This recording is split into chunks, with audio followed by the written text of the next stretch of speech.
Hello everyone, welcome back to my channel. आज की class में हम करने वाले हैं सब्जेक्ट वर्ब अग्रीमेंट का पार्ट 3। फर्स्ट 2 पार्ट्स में मैं आपको रूल नंबर 18 तक 16 तक कवर करा चुकी हूँ। आज की क्लास में हम रूल नंबर 17 से स्टार्ट करेंगे एंड फिर फटाफट से करेंगे एक प्रैक्टिस एक्सरसाइज। जिसने अगर पिछले वीडियो नहीं भी देखे हैं तो अगर वो ये वीडियो पूरा देख लेता है और सभी क्वेश्चंस की प्रैक्टिस कर लेता है तो सभी रूल्स इसी वीडियो में कवर हो जाएंगे। तो चलिए स्टार्ट करते हैं। रूल नंबर 17 क्या कहता है? रूल नंबर 17 कहता है sentences with the only one of the end one of the. Okay, अगर ऐसे सेंटेंसेस जो the only one of the से स्टार्ट हो रहे हैं, ठीक है, या वन ऑफ द से स्टार्ट हो रहे हैं, तो देखिए दोनों में डिफरेंस है। क्या डिफरेंस है? एक मैं आपको पिछली क्लास में कवर करा चुकी थी, लेकिन अब दोनों में डिफरेंस बताने के लिए मुझे दोनों ही सेंटेंसेस को लिखना पड़ेगा ताकि आपको बहुत अच्छे से समझ आ जाए। ओके, तो देखिए, Sam is the only one of the employees who always dash overtime। Okay, Sam जो है, यहाँ पर सब्जेक्ट कौन है, किसकी बात हो रही है? यहाँ पर सैम की बात हो रही है। क्यों? क्योंकि ये ही एक लौता एम्प्लॉय है, ठीक है, सभी एम्प्लॉयज में से। देखिए ना, Sam is the only one of the employees, मतलब कि सभी एम्प्लॉयज में से ये ही एक लौता एम्प्लॉय है जो क्या करता है, who always works over time. Okay, क्यों? क्योंकि सिंगुलर है और सिंगुलर के साथ हम क्या लगा देते हैं, एस या ई एस। ओके, अब इसी सेंटेंस में मैंने थोड़ा सा चेंज कर दिया। Sam is one of the employees who always dash over time. ठीक है, देखिए अब यहाँ लिखा था the only one of the employees, लेकिन यहाँ लिखा है Sam is one of the employees, मतलब कि बहुत सारे एम्प्लॉयज हैं जो ओवर टाइम करते हैं और सैम भी इनमें से एक है। तो यहाँ पर बहुत सारे एम्प्लॉयज की बात हो रही है, ना कि एक लौते सैम की। ओके, तो यहाँ पर एम्प्लॉयज हो जाएगा आपका सब्जेक्ट, क्योंकि ये प्लूरल है और प्लूरल के साथ हम सिर्फ वर्ब की फर्स्ट फॉर्म लगाते हैं, तो ये हो जाएगा वर्क। आई होप सो आपको डिफरेंस क्लियर हो गया है। अगर आपको the only one of the दिखे तब तो आपने सिंगुलर के हिसाब से लगाना है, और अगर आपको वन ऑफ द एम्प्लॉयज नजर आए तो आपको प्लूरल के हिसाब से लगाना पड़ेगा। Okay, rule number 18, the phrase more than one takes a singular verb. देखिए, वैसे तो फ्रेज देखने में मोर देन वन प्लूरल ही लग रहा है क्योंकि एक से ज्यादा है, लेकिन वो क्या बोल रहा है कि ये ऑलवेज सिंगुलर वर्ब लेता है। ओके, आपको दिमाग में रखना है, आपने ये बात ध्यान रखनी है। चलिए देख लेते हैं example. More than one box dash on the table. Is लगाऊं, आर लगाऊं? मोर देन वन आप आर लगा देंगे, लेकिन यहाँ पर क्या आएगा, इज। ओके, आपको याद रखना है ये rule. More than one car, was लगाऊं या वर लगाऊं? Was involved in the race. Okay, I hope so ये भी आपको क्लियर हो गया। नेक्स्ट रूल की ओर बढ़ते हैं, rule number 19, that is cattle, nouns like cattle, folk, gentry, majority, mankind, police, people, poultry, public. Okay, ये देखने में तो क्या लगती है, सिंगुलर है। ओके, लेकिन ये ऑलवेज क्या लेती है, प्लूरल वर्ब लेती है अपने साथ। कैसी वर्ब लेती है, प्लूरल। तो देख लीजिए फटाफट से, नीचे कुछ एग्जांपल्स लिखिए, करके बताइए मुझे। द कैटल इज नहीं are grazing. The people dash justice. People क्या है, लग तो सिंगुलर लाए लेकिन प्लूरल है। प्लूरल है तो क्या आएगा, वॉन्ट, ना कि वॉन्ट्स, क्योंकि वॉन्ट्स लगता है सिंगुलर के साथ। ओके, ये तो क्या है, प्लूरल है। Okay, village folk dash up early, क्या आएगा, वेक अप, क्योंकि इसको हमने प्लूरल ट्रीट करना है, ना कि सिंगुलर। ओके, चलिए अब ये कुछ रिमेंबर मैंने लिखा है, आपको ध्यान रखना है। समन्स वर्ड जो है वो सिंगुलर है, समन्सेस जो होता है वो प्लूरल होता है, वर्मिन जो है वो क्या है, प्लूरल नाउन है। अब यहाँ पर एक बेसिक डिफरेंस समझ लीजिए, ये वेरी वेरी इंपॉर्टेंट है। वो क्या है, देखिए दो सेंटेंस मैंने लिखे हैं, दोनों ही मिलते जुलते सेंटेंसेस हैं, लेकिन दोनों में एक डिफरेंस है। ठीक है, क्या डिफरेंस है, the black and a white cow dash grazing. Okay, next पढ़ लेते हैं, the black and white cow dash grazing. अब आपके पास दोनों में ही इज और आर ऑप्शन है। ओके, किसमें इज लगाऊं, किसमें आर लगाऊं? स्लाइटेस्ट डिफरेंस ये है कि यहाँ भी ब्लैक के आगे एक आर्टिकल लगा है और यहाँ भी व्हाइट काउ के आगे क्या लगा है, एक आर्टिकल लगा है। लेकिन सेकेंड सेंटेंस में क्या है, यहाँ तो द ब्लैक आर्टिकल है लेकिन यहाँ पर आर्टिकल नहीं है। ओके, यही डिफरेंस है बस, और तो कोई डिफरेंस नहीं है। लेकिन ये ही डिफरेंस जो है इन दोनों सेंटेंसेस को आपस में से एक दूसरे से बहुत ज्यादा अलग बना रहा है। ठीक है, क्या डिफरेंस आ गया इसमें, देखिए जब भी the black and a white cow are grazing, क्यों, क्योंकि दो काउ हैं, एक ब्लैक है और एक व्हाइट है, जबकि यहाँ पर क्या है, the black and white cow is grazing. अब यहाँ पर एक ही काउ है लेकिन वो ही क्या कर रही है, ग्रेज कर रही है, वो ब्लैक और व्हाइट दोनों कलर की है। ओके, तो अगर आपने ये देखना एंड के साथ कंबाइंड हो और दोनों के साथ आर्टिकल लगे तो दो अलग अलग चीजें हैं, और अगर सिर्फ एक के साथ आर्टिकल लगे एक के साथ आर्टिकल ना हो तो वो सिंगुलर की तरह आप ट्रीट करोगे। ओके, आई होप सो ये भी आपको क्लियर हो गया। अब बढ़ते हैं प्रैक्टिस एक्सरसाइज की ओर। अगर आपको इतना समझ आ गया हो तो वीडियो को लाइक कर दीजिएगा एंड मेरे चैनल को सब्सक्राइब कर दीजिएगा। चलिए, exercise 3 dash grazing there. Okay, deer are, deers are. देखिए, ज्यादातर बच्चे इसमें क्या करेंगे, 3 हमने पढ़ा है कि जैसे 1 बॉक्स 2 बॉक्सेस, ठीक है, 1 काउ 2 काउस, ठीक है, 1 बुक 2 बुक्स, मतलब जैसे ही सिंगुलर सिंगुलर से प्लूरल हो जाता है हम साथ में एस लगा देते हैं और वो प्लूरल बन जाता है। अब यहाँ पर भी 3 है तो यहाँ पर बच्चे क्या करेंगे, डियर्स कर देंगे, 3 डियर्स आर, ठीक है, ग्रेजिंग देयर। लेकिन ये गलत हो जाएगा।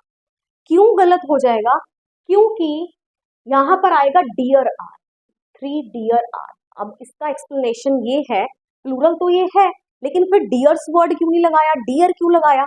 तो कुछ नाउन्स हमारी ऐसी होती हैं जिसका सिंगुलर एंड प्लूरल दोनों सेम होता है। मतलब कि मैंने यहाँ लिख दिया है, देखिए, डियर, डियर का singular is also deer, plural is also deer. Fish का singular is also fish, plural is also fish. Sheep का singular is also sheep, plural is also sheep. Okay, तो अब यहाँ पर अब आपको क्लियर हो गया कि यहाँ पर डियर्स आर जो है वो गलत हो जाएगा, deer are is the correct answer. Okay, बढ़ते हैं नेक्स्ट क्वेश्चन की ओर। The jury dash unanimous in its decision. देखिए, ज्यूरी क्या हो गई आपकी, कलेक्टिव नाउन। कलेक्टिव नाउन कैसे बिहेव कर रही है, एज अ सिंगल यूनिट, क्यों, क्योंकि उनका एक ही डिसीजन है।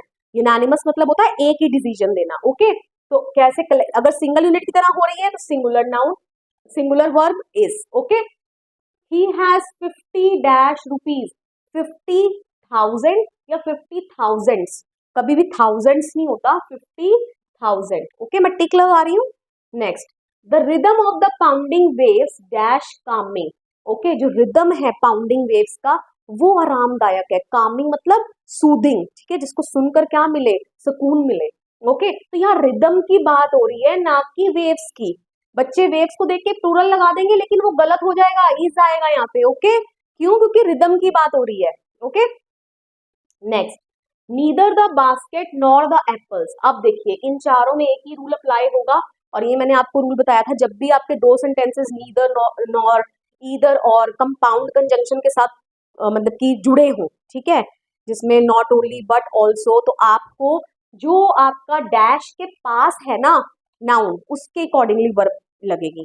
ओके, तो देखिए, neither the basket not the apples, यहाँ एप्पल्स को देखकर लगाया जाएगा। Neither the apples not the basket same है, बस मैंने नाउन्स को पलट दिया है। ओके, तो बास्केट को देखकर यहाँ लगाया जाएगा, तो एप्पल्स है तो क्या आएगा, वर, और यहाँ बास्केट है तो क्या आएगा, वॉज। ओके, नेक्स्ट आप मुझे खुद करके बताइए, either Maria or you dash late for class, या either you or Maria dash late for class. Compound conjunction है, कंपाउंड कंजंक्शन है तो डैश के पास जो सब्जेक्ट आ रहा है उसको देख के लगाया जाएगा। तो यू को देख के लगाएंगे तो यू के साथ क्या लगता है, वर। ओके, एंड यहाँ मारिया को देखकर लगाएंगे तो मारिया के साथ क्या लगेगा, वॉज। Okay, clear. चलिए, नेक्स्ट रूल। अब ये भी रूल, इन तीनों में एक ही रूल लग रहा है, ये आपकी ऐसी इंडेफिनिट प्रोनाउन है, ये ऐसी इंडेफिनिट प्रोनाउन है जो ऑलवेज कौन सी वर्ब लेती हैं, सिंगुलर वर्ब लेती हैं। कौन सी वर्ब लेती हैं, सिंगुलर वर्ब लेती हैं, जैसे ईच, एवरी, ठीक है, नो वन।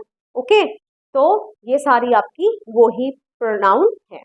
तो everybody in the class has tickets. Okay, not have. every silver knife, fork and spoon dash to be counted. Okay, has to be counted. every आ गया ना, हर एक silver knife fork और spoon को क्या करना है, count करना है। ओके, ये नहीं यार नाइफ फॉर्क एंड स्पून देख लो बहुत सारे हो गए और प्लूरल लगा दो, नहीं, एवरी आ गया, आपने सिंगुलर ही लगाना है। Each cat and each dog dash its own way has. Okay, ये मत सोच लेना कि एंड के साथ कंबाइंड है, दो हो गए तो अब मेरे को यहाँ पर आर प्लूरल बन जाएगा, नहीं गलत है, ईच आ गया ना, तो हर एक की बात हो रही है और सिंगुलर ही वर्ब आएगी हैज। ओके, नेक्स्ट बढ़ते हैं। 10 million gallons of oil dash a lot of oil, ये सिंगल यूनिट की तरह ट्रीट कर रहा है। 10 मिलियन गैलन्स ऑफ ऑयल जो है बहुत सारा ऑयल है, ठीक है, यहाँ पूरी क्वांटिटी को as a single unit consider किया जा रहा है, तो यहाँ पर क्या आएगा, इज। ओके, जबकि नेक्स्ट सेंटेंस पढ़ लीजिए। 10 million gallons of oil dash spilled, spilled मतलब बिखर गया, अब वो पार्ट्स में डिवाइड हो गया, और जब पार्ट्स में डिवाइड हो गया तो प्लूरल वर्ब लगेगी। ओके, तो क्या हो जाएगा यहाँ पे, वर। क्लियर, नेक्स्ट क्वेश्चन पर चलते हैं। The committee dash meeting today, ठीक है, कमेटी इज या आर, ठीक है, अब कमेटी क्या है, आपकी collective noun, okay, and single unit की तरह ट्रीट कर रही है, सभी मेंबर्स आज मिलेंगे, ठीक है, तो इज मीटिंग टुडे। ओके, इसी के साथ मिलता जुलता सेंटेंस है, पहले आपको ये करवा देती हूँ 14 के साथ, that is sentence number 23। Okay, क्योंकि ये भी कलेक्टिव नाउन के ऊपर ही है तो आपको डिफरेंस समझ आ जाएगा। The committee members dash very different lifes in private, lead या लीड्स, देखिए अब कमेटी मेंबर्स की बात हो रही है पर्सनली की, हर एक कमेटी मेंबर जो है उसकी अपनी प्राइवेट लाइफ है। जैसे ही मेंबर्स वर्ड आ गया ना तो हर एक की पर्सनल बात हो रही है, तो अब यहाँ पर सिंगल यूनिट नहीं लगेगी, अब ये सिंगल यूनिट की तरह ट्रीट नहीं किया जाएगा, अब यहाँ पर प्लूरल वर्ब लगेगी। ओके, तो प्लूरल इसको माना जाएगा, तो प्लूरल के साथ एस नहीं लगता। ओके, तो यहाँ पर आएगा लीड ना कि लीड्स। आई होप सो मैंने आपको डिफरेंस क्लियर कर दिया है। ओके, चलिए बढ़ते हैं नेक्स्ट सेंटेंस की ओर। The great musician and dancer dash died. Okay, अब मुझे ये बताओ, दो लोगों की बात हो रही है, सिंगल लोग की बात हो रही है, ये मैंने अभी आपको करवाया आज की क्लास में। द ग्रेट म्यूजिशियन, इसके साथ आपको आर्टिकल नजर आ रहा है, ठीक है, लेकिन यहाँ पर कोई आर्टिकल नहीं है, इसका मतलब एक ही पर्सन है जो म्यूजिशियन भी है और डांसर भी है, ठीक है, एंड के साथ कंबाइंड है, ये मत समझ लेना दो हो गए, ठीक है, सिंगल ही है तो क्या आ जाएगा, has. Okay, clear, next. The poultry dash mine, देखिए अभी यहाँ पर आपको मैंने आज की क्लास में कराया, कुछ वर्ड्स ऐसे होते हैं देखने में क्या लगते हैं सिंगुलर, लेकिन होते क्या है, प्लूरल, तो पोल्ट्री क्या है, प्लूरल, तो यहाँ पर क्या आ जाएगा, आर। ओके, चलिए नेक्स्ट सेंटेंस देख लेते हैं। ही डिड मैनी काइंडनेस या एक्ट्स ऑफ काइंडनेस, मैनी हो गया ना बहुत सारे काउंटेबल, तो मैनी एक्ट्स ऑफ काइंडनेस, ठीक है, बहुत सारे उसने एक्ट मतलब काम किए हैं, कैसे, काइंडनेस भरे। Okay, next. Summons dash been reached, मैंने आज की क्लास में आपको बताया समन्स जो होता है एस लग जाता है इसके पीछे, देखने में तो लग रहा है प्लूरल है, लेकिन प्लूरल नहीं है, क्या है, सिंगुलर है, तो सिंगुलर है तो क्या आ जाएगा यहाँ पे, सिंगुलर के हिसाब से हैज। ओके, ना कि हैव। क्लियर, चलिए बढ़ते हैं नेक्स्ट की ओर। द डॉग और द कैट्स डैश आउटसाइड, ठीक है, देखिए अब दोनों के साथ ही आर्टिकल लगा है, ओके, बट ये एंड के साथ कंबाइंड नहीं है, ठीक है, वो रूल था एंड के साथ जो मैंने आपको यहाँ बताया था, ठीक है, अब यहाँ लगा है और। ओके, देखिए ये रहा, यहाँ लगा है और, तो जब भी और के साथ कंबाइंड हो ना और दोनों के साथ आर्टिकल हो, तो यहाँ पर भी आपका वही वाला रूल फॉलो होगा, जो वर्ब है आपकी जो नियरेस्ट नाउन है उसके अकॉर्डिंगली लगेगी, जो नियरेस्ट सब्जेक्ट है उसके अकॉर्डिंगली लगेगी, तो कैट्स यहाँ पर प्लूरल है तो इसलिए क्या हो जाएगा, आर। अगर लेट सपोज कैट्स पहले लिखा होता और डॉग यहाँ आ जाता तो मैं इज लगा देती। ओके, क्लियर, चलिए नेक्स्ट पर चलते हैं। समझ आ रहा हो तो प्लीज वीडियो को लाइक कर दीजिए एंड मेरे चैनल को जरूर सब्सक्राइब कर दीजिए एंड शेयर भी कर दीजिएगा वीडियो को। Next, one of my brothers dash going to France, देखिए ब्रदर्स को देख के ना बच्चे प्लूरल वर्ब लगा देते हैं, ठीक है, सभी भाई नहीं जा रहे हैं, वन ऑफ माई ब्रदर्स, लेकिन मेरे बहुत सारे भाई हैं, लेकिन उन सभी भाइयों में से एक भाई जा रहा है, कहां पर, फ्रांस। ओके, तो एक की बात हो रही है, क्या आ जाएगा, इज। चलिए next. All the series including the scratched one dash thrown away, okay, and the bag with its contents dash washed, अब इन दोनों में सेम रूल अप्लाई हो रहा है 20 एंड 21 में, 21 एंड 22 में। वो रूल क्या था मैं आपको एक बार रिकॉल करवा देती हूँ। जितने भी आपके सब्जेक्ट्स होते हैं, जब टू सब्जेक्ट्स ज्वाइंट होंगे विद वर्ड्स, कैसे वर्ड्स के साथ, विद, टुगेदर विद, ठीक है, और कौन सा, as well as, along with, besides, including, मतलब कि दो सब्जेक्ट अगर इन वर्ड्स को यूज करके कंबाइन किए गए हो, ज्वाइन किए गए हो, तो आपने मेन सब्जेक्ट के अकॉर्डिंगली वर्ब लगानी है। मेन सब्जेक्ट कौन सा? जो सबसे पहले लिखा है, ओके, वो ही आपका मेन सब्जेक्ट है। देखिए यहाँ पर बहुत सारी सीडीज एंड स्क्रैच्ड वन, और एक स्क्रैच जिसके ऊपर स्क्रैचेस हैं, ठीक है। तो दो सब्जेक्ट हो गए, इंक्लूडिंग के साथ ज्वाइंट है, लेकिन हम मेन सब्जेक्ट के अकॉर्डिंगली लगाएंगे, ओके। सीडीज है तो क्या आ जाएगा? Are, okay. Next, the bag with its contents dash washed. देखिए बैग एंड कंटेंट्स दोनों को कंबाइन किया गया है, ज्वाइन किया गया है विद के साथ, ओके। तो मेन सब्जेक्ट के साथ आपकी वर्ब लगेगी। बैग क्या है? सिंगुलर, तो क्या आ जाएगा? Is, okay. आई होप सो आपको क्लियर हो गया है। नेक्स्ट चलते हैं 24th सेंटेंस की ओर। 24th इज द कोट और the hats dash in that closet. अब ये आप मुझे बताइए करके, क्योंकि इसी से मिलता जुलता सेंटेंस कौन सा था? सेंटेंस नंबर 19 जो मैं आपको करवा चुकी हूँ, ओके। क्या है? देखिए दोनों के साथ आर्टिकल लगा है, लेकिन ये एंड के साथ कंबाइंड नहीं है कि ये दो बन जाएंगे। अब अगर और के साथ कंबाइंड होंगे तो आपने क्या देखना है? जो आपका डैश के पास सब्जेक्ट है उसके अकॉर्डिंगली लगाएंगे आप। अब हैट्स यहाँ पर क्या है? बहुत सारी, तो इसलिए क्या आ जाएगा? Are, okay. अगर यहाँ पर कोट्स, हैट्स पहले लिखा होता और कोट बाद में होता तो इज आ जाता, जैसे द हैट्स और the coat is in that closet, okay. I hope so I made myself clear to you. Moving on to the next sentence, that is sentence number 25. This pair of trousers dash require या requires tailoring, okay. ये भी मैंने आपको rule समझाया था।